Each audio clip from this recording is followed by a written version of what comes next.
shocking case of moral policing in Haveri in Karnataka that had 7 men barge into a hotel room where a 26-year-old woman and a 40-year-old man had checked in has now snowballed into a gang rape case in Congress-ruled Karnataka. The details and the testimony of the victim reveal the monstrous act of 7 accused who allegedly took turns to gang rape the victim while hounding her and brutally assaulting her.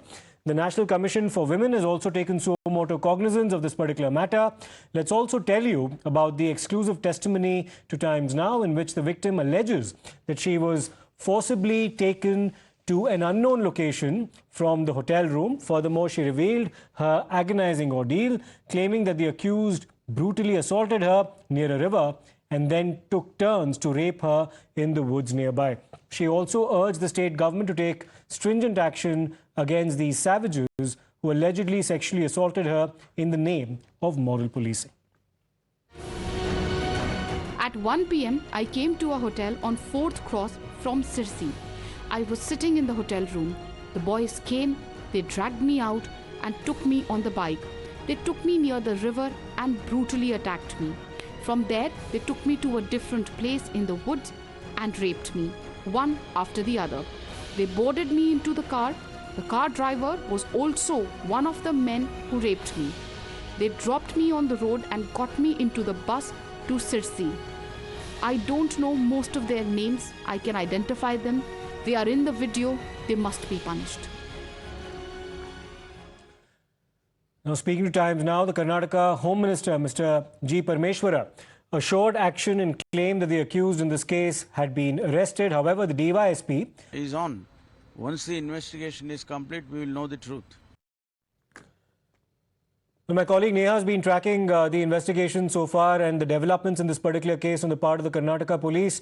Neha, this incident has now taken a more serious turn, more than it actually was, with the case of gang rape and the allegation of gang rape as well now coming to the fore. And there appears to now be a contradiction between the testimony of the police as well as that of the Home Minister. 3 accused are still at large.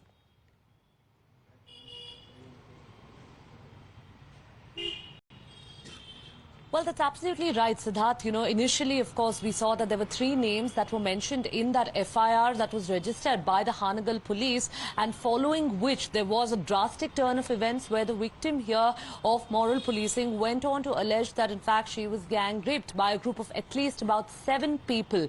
Now, furthermore, what we're picking up is that while 3 of the accused have been arrested already, 1 is currently recovering in the hospital after having met with an accident, and at least 3 accused is what the police says are still at large. Now, of course, you know, this becomes a big question right now about how incidents like these are going to be stopped. Remember that when the government came to power in the state of Karnataka, we saw them promising that there would, in fact, be stringent action in cases like this. There would be a squad that's formed, especially, in fact, you know, specifically to deal with cases of moral policing like this. And even as we're bringing you this ground report, in fact, you know, right now we are in the district of Haveri itself. We're, in fact, waiting to speak with the police. But the bigger question right now about how serious the government really is about cases of moral policing. Is there no fear of the law is a question that several, in fact, former police officers also have gone on to raise.